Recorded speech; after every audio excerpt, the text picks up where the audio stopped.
Hello students, आज के इस वीडियो में हम बात करेंगे फेज वेलोसिटी। तो ये इस सीरीज का 8वां वीडियो है। इससे पहले के जो वीडियोस थे उसमें हमने बात की थी डी ब्रोय हाइपोथेसिस के बारे में। तो डी ब्रोय हाइपोथेसिस कहती है कि जो मेटल पार्टिकल है वो वेव एसोसिएट करता है और उस वेव का जो एक्सपेरिमेंटल वेरिफिकेशन बाद में डेविसन एंड जर्मर ने किया, जिसका डिस्कशन हम लोगों ने लास्ट 2 वीडियोस में किया है। वो लास्ट के जो 2 वीडियोस थे वो टोटली बेस्ड हैं डी ब्रोय हाइपोथेसिस और डेविडसन जर्मर एक्सपेरिमेंट पे। तो अब हम इंटरेस्टेड हैं कि उस पार्टिकल से जो वेव एसोसिएट होता है उस वेव का वेलोसिटी क्या है।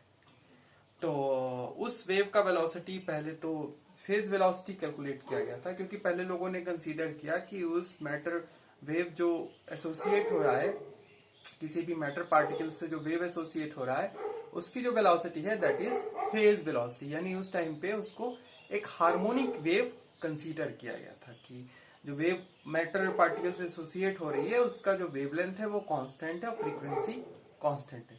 पर बाद में हालांकि ऐसा नहीं हुआ। तो इसमें क्या प्रॉब्लम आई कि वो फेज वेलोसिटी का जो कॉन्सेप्ट है वो पूरी तरीके से ठीक नहीं बैठा, जिसके लिए हमको फिर ग्रुप वेलोसिटी की जरूरत पड़ी। तो चलिए स्टार्ट करते हैं आपका अपना ये वीडियो, जिसमें हम डिस्कस करेंगे what is phase velocity. Okay, तो फेज वेलोसिटी के लिए हम एक कंसीडर करते हैं। Let us consider, so consider a matter particle, consider a matter particle, consider a matter particle which associate a harmonic wave. Consider a matter particle which associate a harmonic wave. And what is a harmonic wave? Harmonic wave क्या होती है? Harmonic wave जो हम बात कर रहे हैं, harmonic wave हम कंसीडर करते हैं a single wavelength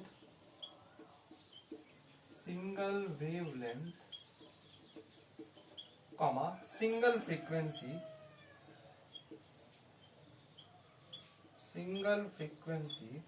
and constant amplitude.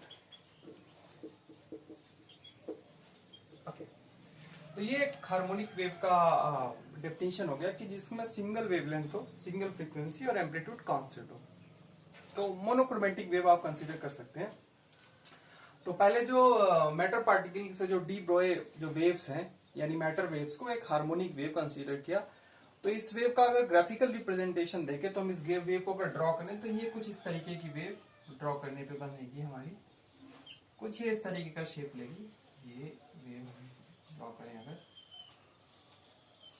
इस टाइप का कुछ वेव हमें मिलेगा। तो this is a harmonic wave. अब यहाँ पे जो वेवलेंथ है देखें वो चेंज नहीं हो रहा है, पूरे इसमें हमारे ग्राफ में वेवलेंथ सेम है और एम्पलीट्यूड भी हमारा कांस्टेंट एम्पलीट्यूड है। Amplitude is constant amplitude. Okay, ये कांस्टेंट एम्पलीट्यूड है। तो इस वेव का बेसिकली हम अब वेलोसिटी देखेंगे कि इस हार्मोनिक वेव का वेलोसिटी क्या होगा और क्या सच में matter particle harmonic wave associate करेगा या नहीं करेगा। यही इसी का कंक्लूजन हमारा एंड में निकल के आएगा कि क्या ये हार्मोनिक वेव जो है वो डी ब्रोय वेव्स हैं या नहीं।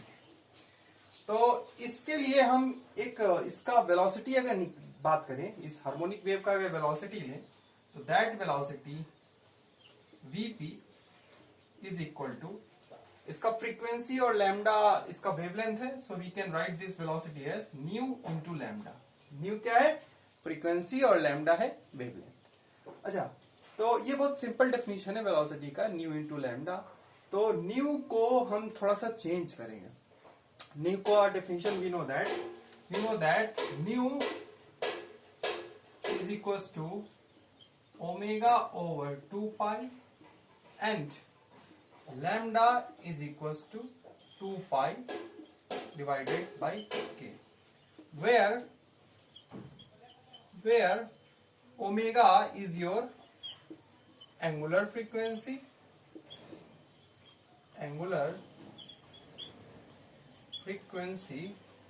and what is k? And k is wave vector.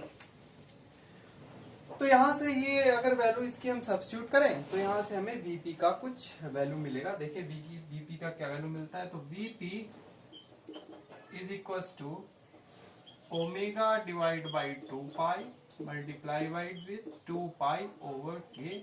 सो 2 पाई से 2 पाई कैंसिल आउट हो गया। So from here we get the expression of this velocity, which is nothing but our phase velocity, is equal to omega over k. So this expression Vp is your nothing but it's the phase velocity, ठीक है।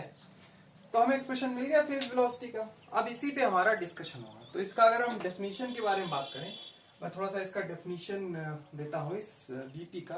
Basically the definition of VP is, so the velocity at विच, थोड़ा सा यहां पे लिख लेते हैं इसका डेफिनेशन। सो कोट अनकोट में मैं इसको डिफाइन कर रहा हूं। So the velocity at which phase,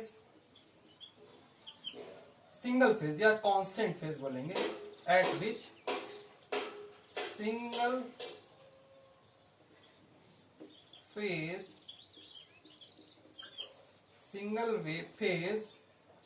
या कांस्टेंट फेज भी इसको बोल सकते हैं, in a plane, the velocity at which single phase in a plane moves in any medium is known as phase velocity,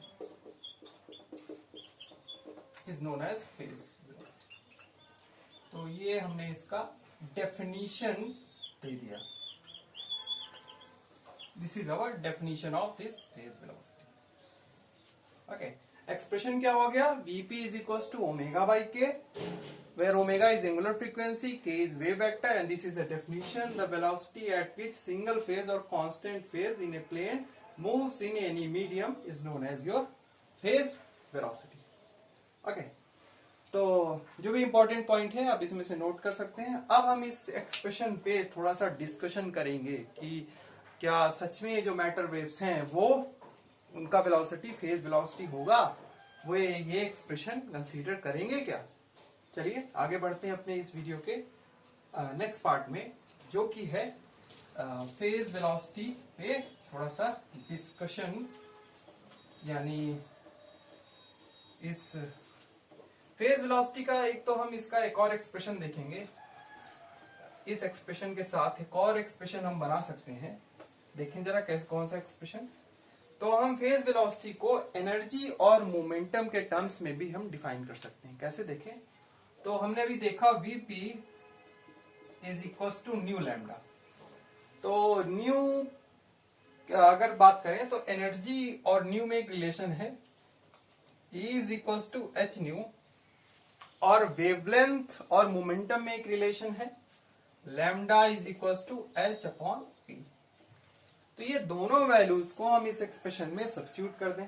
चलिए, तो न्यू की जगह मिलेगा हमको E बाई एच, और लैम्डा की जगह हम पुट कर सकते हैं एच ओवर पी। तो एच से एच कैंसिल आउट हो गया, हमको मिला Vp is equal to E upon p. चलिए हमको ये एक्सप्रेशन मिल गया। अब इस एक्सप्रेशन पे हम थोड़ा सा डिस्कशन करेंगे, क्या ये एक्सप्रेशन से हमें क्या मिल रहा है। तो Vp जो है वो मिला हमको E अपॉन के। तो हम इसमें जो पहला केस लेने वाले हैं वो पहला केस हम लेंगे नॉन रिलेटिविस्टिक केस। तो the first case we are considering is non relativistic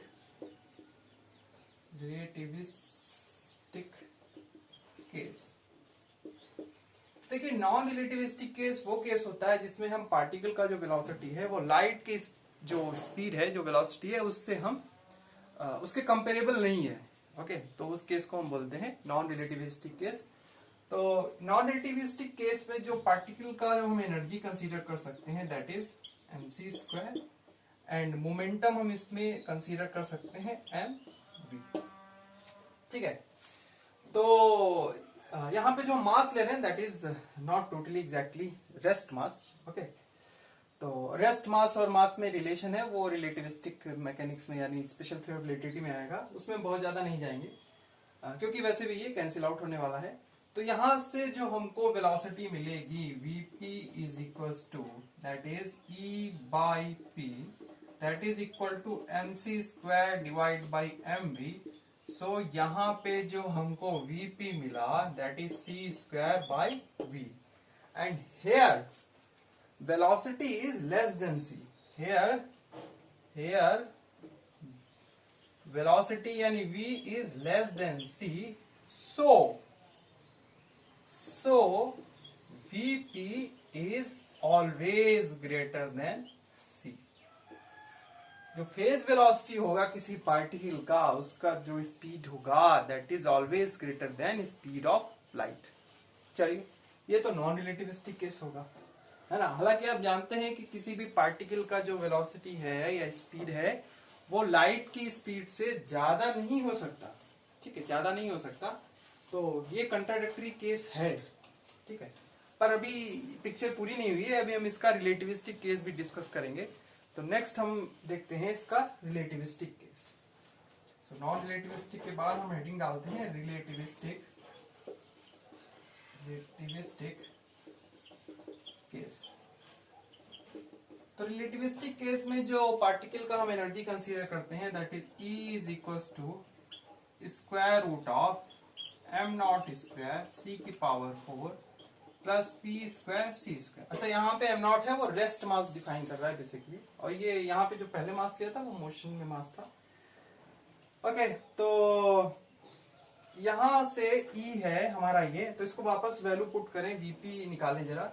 तो vp is equal to square root of m0² c की power 4 plus p² c² divided by p।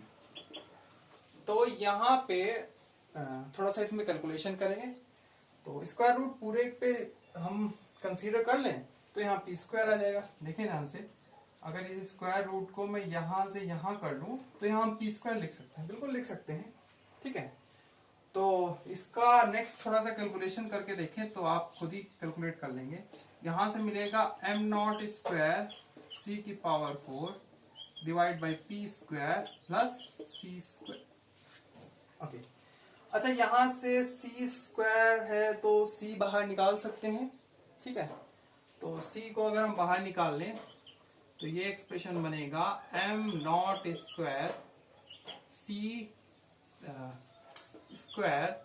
Divide by p² plus 1 square root के अंदर। p की value हम डाल सकते हैं, p की वैल्यू हमें पता है क्या है, h/λ। तो यहाँ पे p की वैल्यू डाल दें तो ये एक्सप्रेशन बनेगा c² of m0² c² that is h² divide by λ² plus 1। तो vp का जो फाइनल एक्सप्रेशन बना हमारा वो बना c² of m0² c² h² by λ² plus 1। थोड़ा सा इसको और डिटेल में लिखते हैं, मतलब साफ साफ लिखते हैं थोड़ा सा, ताकि हमें इस पर डिस्कशन करना है ना।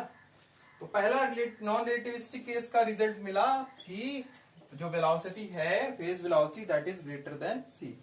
यहां से देखते हैं vp इज इक्वल टू हमको जो मिला that is c² of m0² c² h² divide by λ² plus 1। तो देखो ये वाला जो वैल्यू है ये पॉजिटिव वैल्यू आएगा, and this plus 1 this total value is positive. तो यहाँ पे भी हमको जो वेलोसिटी मिल रही है ये कुछ तो वैल्यू होगा, पॉजिटिव वैल्यू है, कुछ तो वैल्यू होगा। ठीक है, तो यहाँ पे भी हमको vp जो मिलेगा वो भी c से ग्रेटर देन होगा, c से ग्रेटर देन होगा। तो अब हमें रिजल्ट क्या मिला, दोनों ही केस में हमने देख लिया कि द फेज वेलोसिटी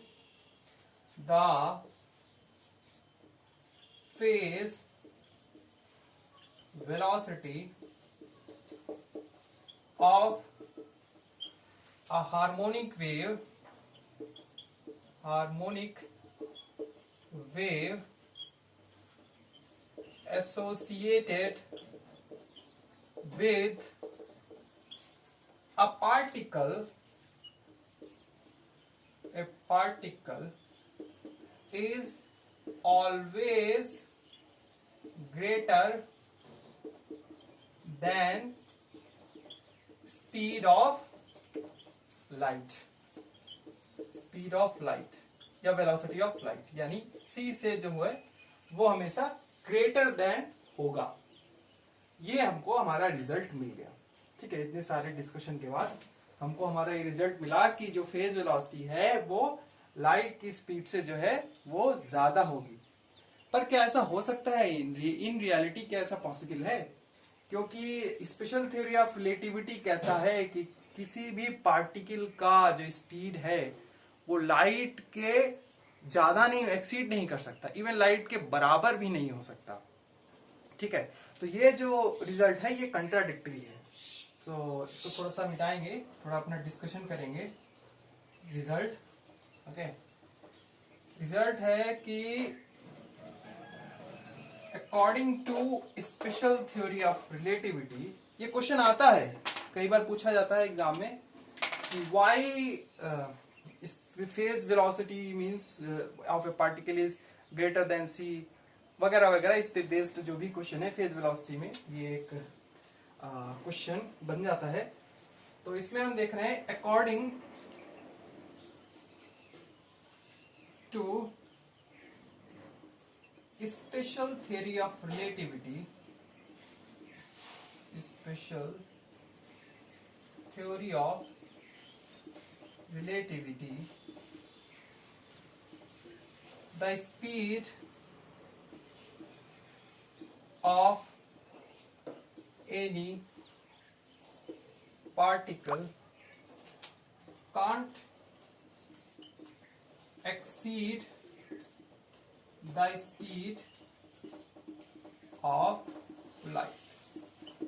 ठीक है, सो इसका क्या मतलब हुआ? इसका मतलब ये हुआ, इन फाइनली हम ये कह सकते हैं कि जो हार्मोनिक वेव्स हैं they don't define the de Broglie waves और matter waves। so conclusion जो हमारा निकला, फाइनल रिजल्ट वो ये that a harmonic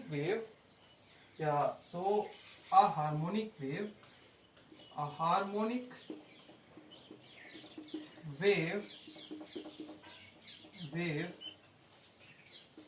can not define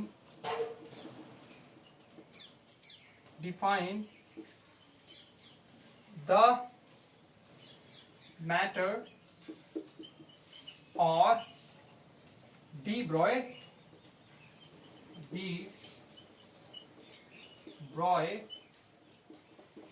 waves। Okay, wave, तो एक हार्मोनिक वेव जो है वो डी ब्रॉय या मैटर वेव को डिफाइन नहीं कर सकता, तो इसकी वेलोसिटी जो है वो फेज वेलोसिटी नहीं होगी। इसका मतलब ये हुआ कि जो मैटर वेव्स होंगी वो एक सिंगल वेव ना होके, एक सिंगल वेवलेंथ या सिंगल फ्रीक्वेंसी या कांस्टेंट एम्पलीट्यूड ना होके वो ग्रुप ऑफ वेव फॉर्म करेगी। ग्रुप ऑफ वेव फॉर्म करेगी यानी उसमें डिफरेंट वेवलेंथ और डिफरेंट फ्रीक्वेंसीज की ग्रुप्स होंगी, वेव, बहुत सारी वेव्स होंगी जिनका हम ग्रुप बनाएंगे और उसके बेसिस पे हम निकालेंगे ग्रुप वेलोसिटी। तो मैटर वेव का एग्जैक्टली जो वेलोसिटी हमें मिलेगा वो ग्रुप वेलोसिटी होगा और जिसका ग्रुप वेलोसिटी और फेज वेलोसिटी के बीच एक रिलेशन भी बनेगा। ओके, तो यहां से कॉन्सेप्ट बनता है वेव पैकेट्स का, कि what is wave packets and what are the velocities of these wave packets और ग्रुप वेलोसिटी। तो इसका जो डिस्कशन है वो अब हम अपने अगले वीडियो में करेंगे। इस वीडियो में हम इतना ही रखेंगे। तो ये वीडियो था complete explanation of phase velocity. So इससे रिलेटेड जो भी क्वेरीज हो अपने कमेंट्स जरूर बताएं। And finally thanks for watching this video. Thank you, मिलते हैं अगले वीडियो में।